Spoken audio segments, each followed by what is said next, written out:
janeiro de 1961. Niterói, região metropolitana do Rio de Janeiro. Naquela noite quente de verão, famílias inteiras caminham pelas ruas da cidade em direção a um espetáculo comum para a época: o circo. O Gran Circo norte-americano havia se instalado ali poucos dias antes. Era uma das atrações mais populares do país, conhecido por apresentações com palhaços, mágicos, trapezistas e números voltados principalmente para crianças. A fila cresce rapidamente. Homens, mulheres, idosos e muitas crianças aguardam para entrar. O espaço já está mais cheio do que deveria. Ainda assim, ninguém estranha. Naquele tempo, não havia controle rígido de lotação. Para todos, era apenas mais uma noite de diversão. Dentro do circo, o público se acomoda. As arquibancadas simples ficam tomadas. Pessoas sentam lado a lado, muito próximas. Crianças ocupam os colos dos pais. Estima-se que mais de 3.000 pessoas estivessem ali naquela noite. Um número muito acima do recomendado para a estrutura disponível. A lona que cobre o circo é sustentada por mastros de madeira.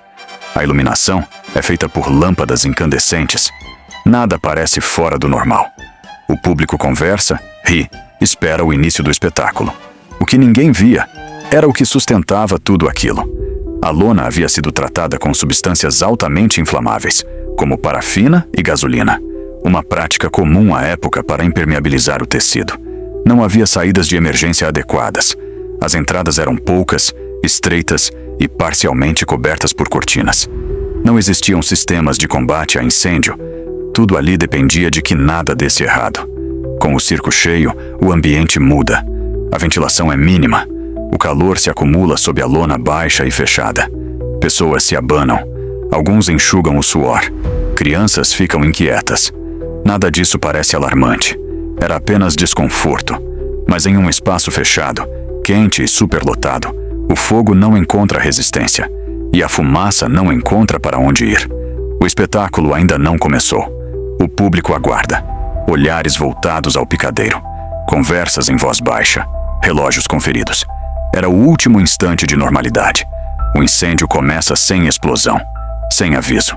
Um ato criminoso lança uma chama em direção ao teto. O contato com a lona é imediato.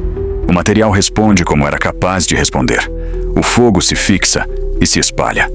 Por alguns segundos, muitos não entendem o que está acontecendo. Alguns pensam ser parte do espetáculo. Mas acima de todos, o teto deixa de ser apenas uma cobertura.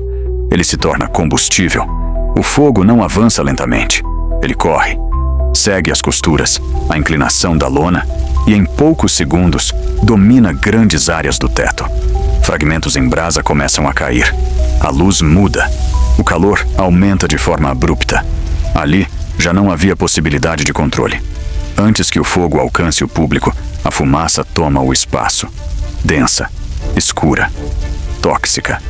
Ela se acumula no teto e desce rapidamente. A visibilidade desaparece. O ar se torna irrespirável. A fumaça não apenas impede a visão, ela incapacita. Com a fumaça, a luz se perde. O interior do circo deixa de ser reconhecível. Pessoas cobrem o rosto, tossindo. Chamam nomes no escuro. Crianças se agarram aos adultos. Não é pânico organizado. É confusão humana real. Sem luz, sem ar, sem direção, o espaço deixa de fazer sentido. Instintivamente, todos tentam sair.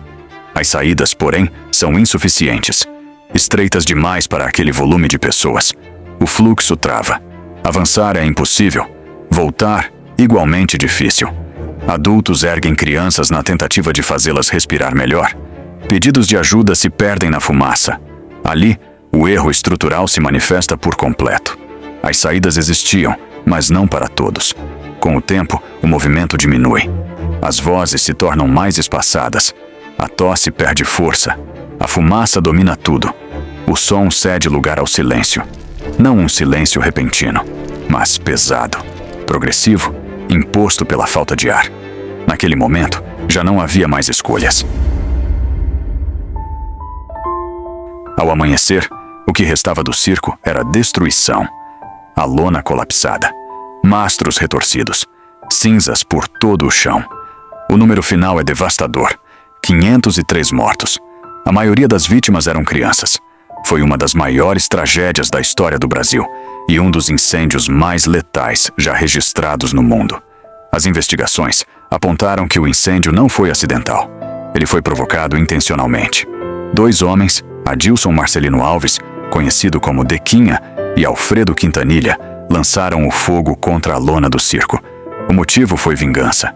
Eles haviam sido demitidos dias antes após um desentendimento com a administração do circo e decidiram provocar o incêndio como retaliação. Nenhum deles imaginava ou se importou com as consequências.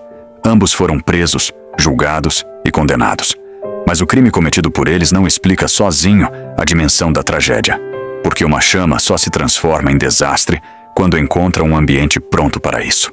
O incêndio do Gran Circo norte-americano foi resultado de 2 responsabilidades: a criminal, de quem ateou o fogo, a estrutural, de um sistema que permitiu que milhares de pessoas, em especial crianças, estivessem presas dentro de um espaço sem segurança mínima.